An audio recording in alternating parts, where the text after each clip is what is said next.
was done an eightplex on Friday. Super proud of them.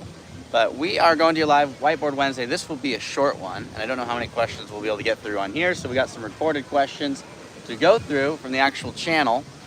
But if you want to see your questions live every single week, make sure you put them in the comment section so that we can get to those next week.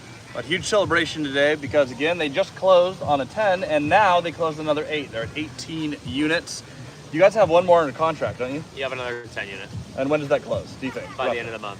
All right, so they'll be at 28 rentals. We had them on the channel a little while ago. They closed out the first 10, closed out the 8. Now they're going to close on another 10 and working on a couple other deals. But Christian, what is our first question for Whiteboard Wednesday? First question today is, so if they, and this is an owner meeting, so if they ask you if you want to buy their property during your lunch meeting, what should you say? I don't want them to think I don't care about the relationship. Okay, what do you guys say? I say if you're at the end of the lunch and it's something you want to pursue, then just go for it. But keep going through the lunch. As I said, the relationship's the most important. But if that transaction's still apparent at the end of the conversation, the end of the meeting, then it could be an interesting topic to pursue. And make sure that you stay true to what you actually want to go accomplish. If you're going in and you actually want to buy the real estate, well, then you can talk about that. But that's not our goal. Our goal is to learn how people got to where they're at. There's a point in every relationship where you can do a transaction, but the goal is not to just do transactions, it's actually to build a relationship. Mm-hmm. That is everything. So if they jump right into the deal and you booked this meeting because you want to learn their story, acknowledge, oh, that could be interesting. What I really wanted to hear about is how you got here, and you can readdress that deal if that's appropriate in that call, but don't sacrifice the relationship early on, because that could be just a screen to see if you want to buy something, and that is a good way to shut down the deal if you do that too early. Yeah. Do we have any other questions? Oh, yes, we do. Okay. All right, we'll see if you remember this. This is from a Zero Down Real Estate 2020. It's one of our earlier videos. Is someone able to better explain what Cody is talking about with the 80-20 split in seller financing? The 80% makes sense. What's actually done with the 20? I can't connect the dots. Do you know what that's in reference to off the top of your head? Not off the top of my head. However, if you're buying a piece of real estate and you have to buy it with zero down, that means you need 100% debt or you need a partial bit of equity.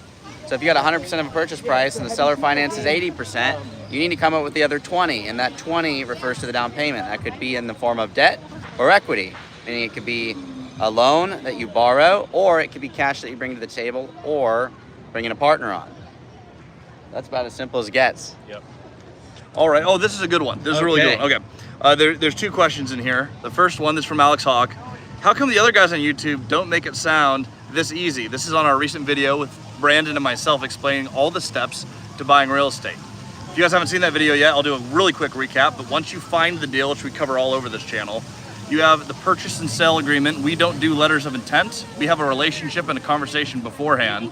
So you start with the purchase and sale agreement. You're going to do a feasibility period, which is where you see the property, do the inspection, make sure that they didn't lie on their numbers. People lie all the time. If you're doing a partnership, you're going to file your LLC in this time, open a bank account in this time, and if you have to raise money, if this is a creative finance deal where you're bringing in someone else's capital, you raise the money. If you're going through a bank, you go through underwriting your lending process. Once you're there, you go to final signing. And I'd like to point out that if you can't explain things simply, you don't fully understand it. And even if you're the smartest person in the game, we're not the smartest people out there, but we've put a lot of time and effort into learning how to effectively communicate what we're working on. Most people know their craft if they're in the space, but they don't always know how to best communicate it, just like their story. And so if you can learn how to keep things super simple and then how to get other people to receive that information, that's the most important piece. It doesn't matter what you say, it matters what you can get the other party to receive. Then it becomes really simple. Most people on YouTube can't do that effectively, especially in short form content where they don't edit. Now, for Caleb and Chuck, step on up here to the camera. Step on up. Or we'll bring the camera to you. When you guys started, how long did it take you between meeting us and getting all the way to your first deal? Closing it? Yeah, so all the way to 9 close. months. 9 months. 9 months, okay. Was this simple for the first 9 months? At first, no. At Okay. first, it took a while to understand exactly. But how- once you how get it it down, it becomes incredibly simple. Yeah. A lot of people overcomplicate it. How long did you go from the close of sale 1 to sale 2? Less than a month, 2 weeks. Why did it take 2 weeks? I understood what I was doing after learning it and just kept it as simple as possible. Don't overcomplicate this game. Everybody's going to tell you it's super complicated, and it's not that complicated. If 19-year-olds with absolutely no money, where they're their fees for consulting bounce more times than they went through can actually go buy $1.5 million of real estate that cash flows net $5,500 a month day one. Literally anybody can do it, but you got to keep it simple. All right, hey, there's a second part to this question. He goes, anyway, I'm looking at properties, trying to find the owner, but there's a lot of these where it's either the agent's name or a corporation or their lawyer. Hard to find the actual owner's name on larger properties. How do you guys get around that? I mean, you just have to go on to the different sites. If you need to find someone that actually owns the LLC, you can go on to the Secretary of State website, or you can throw it in Open Corporates, figure out who actually owns the LLC. And sometimes it's another LLC, and you got to keep digging until you find the info. But for the most part, it's public info. And a lot of times the registered agent, that first contact you're saying with a phone number, is going to be the lawyer. It is going to be a title agent. It's going to be someone else. They can also be listed as governors, as other members, depending on how the LLC is structured. It's the other names on there. And if they don't have a phone number, you just follow the names. Chuck them right back into Google with the LLC name and the word phone number. You eventually will find it if you just keep Googling every hint you get. Sweet. Someone said they love your shirt, Christian. Yes, word to the wise, don't wear this shirt in Disneyland because no one gets to reference and everyone thinks your name is in fact Cody. Unless you're Cody Reb, in which case you can wear the shirt. Also, Cody Yoder, who we met here in California at BPCon, said glad to see Caleb's using his real name. What was your fake name? Oh, I was Slobodan. I can't even remember how to say the last name. I was Todorovich. Yeah, Todorovich. I was not Caleb Hommel at BPCon. Hey, currently said hi. They said I'm behind you. Oh, currently I'm behind you. Hi. Well, come say hi if you're in Disneyland. Y'all are the best out there. We appreciate you. Hope you're enjoying Disneyland. Dory, I'm excited to be back. I'll say hi on Friday if you're at the resort. By the way, if you want to visit the resort, we are rocking and rolling on that. So RobinHoodVillageResort.com. Dory said, Christian, where can I get one of those t-shirts? Oh, shoot. I usually put a link in the description over in Disneyland, so I'm not doing a lot of editing today. Go to any of our other Creative Finance Lives. I include a link there so you can get your very own Cody Think shirt. Yeah, come join the Cody squad. It's just an Amazon thing. We don't make them. Also from Benjamin B. Hey guys, I'm interested in your course. I live in Hawaii though. Do you think your course can help me with the Oahu Hawaiian market? What do you guys think? Works wherever. Yeah. In-state investing, out-of-state investing doesn't matter. Works anywhere. We did an 8-unit with the guy in Alabama. I mean, it doesn't matter.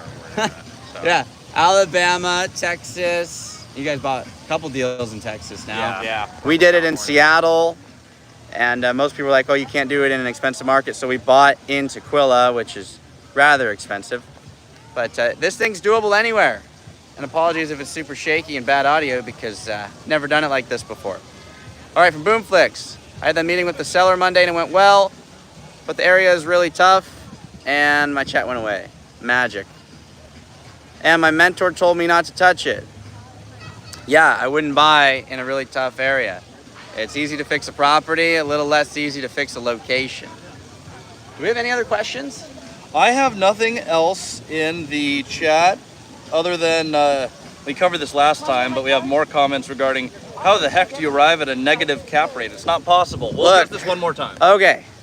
Algebra. Yeah, simple math. If you have a negative NOI, Operating income. Yeah, and we went on the Millennium Falcon VM. They're talking about the rides. Facts. If you have a property that actually loses money, it's fun to live in pro forma land and say that everything makes money day one, but that's just not true. There's a lot of properties out there that actually have a negative net income, meaning that your gross income, what you actually have scheduled to come in on an annual basis, less your operating expenses, that can be negative.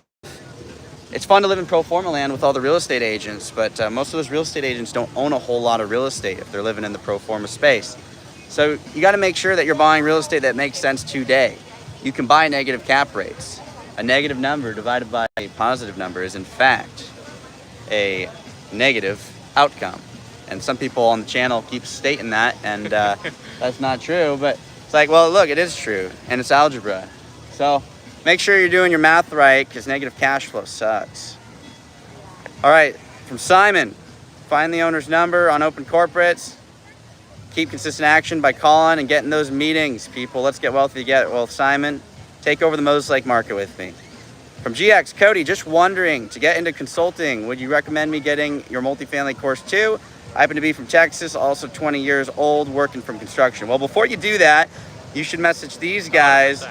Yeah, you should message these guys on Instagram. I mean, of course, I'm going to be biased and say you should do it because I know it works, and we've proven that it works with a lot of people. However, you should chat with the guys that are actually investing in your market, because it turns out the people that own real estate in the market you want to be in are more knowledgeable than even myself. I know the strategy works, but shoot these guys a message on Instagram. What's your Instagram, guys? Chucky_Sotelo. I should be in some of Cody's and Christian's posts. So. Yeah, if you look at our post, you'll be able to find it. But then what's yours? Yeah, I'm Caleb.Hummel. Just hit us up. We'll answer any questions we can for you guys. Yeah, if you want to be in the Texas market and you want to invest with the youngest people in the space that didn't inherit a dime, these are the guys. They own more real estate than I did when I was 19. They've got a lot more cash flow than I had when I was 19. And they're going to freaking blow up to 100 units in the next 6 months. And Simon, I'll get there, brother. Won't be long now. Drop the grams in the video. You guys can comment your own Instagrams in the video. I'll probably do that. Yeah, I'll probably get some edits in either tonight or tomorrow. So if you don't see it immediately, you too, comment your socials. Everyone follow these two. They're going to try to compete with us next year for who can have the most units. And they will, they'll do pretty well. However, we're going to knock it out of the park. I don't know. Mentees will pass up the coach someday. Keep it friendly competition for now.